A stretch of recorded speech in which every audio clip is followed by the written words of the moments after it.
ट्रान्झिस्टरमध्ये हा बेस आहे.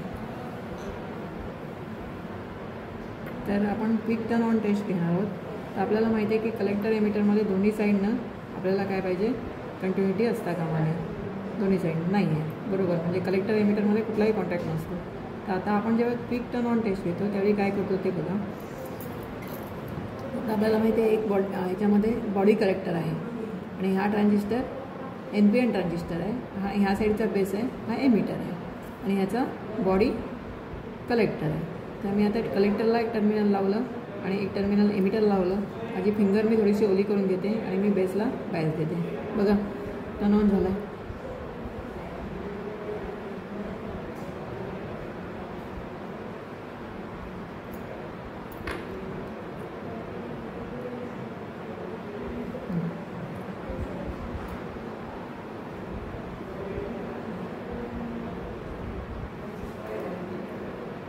आता ह्याच्यामध्ये आपण जो कलेक्टर आहे तो आपला रिव्हर्स बायसमध्ये आहे आणि आपला बेसला आपण फिंगरच्या सहाय्याने बायसिंग दिलेलं आहे.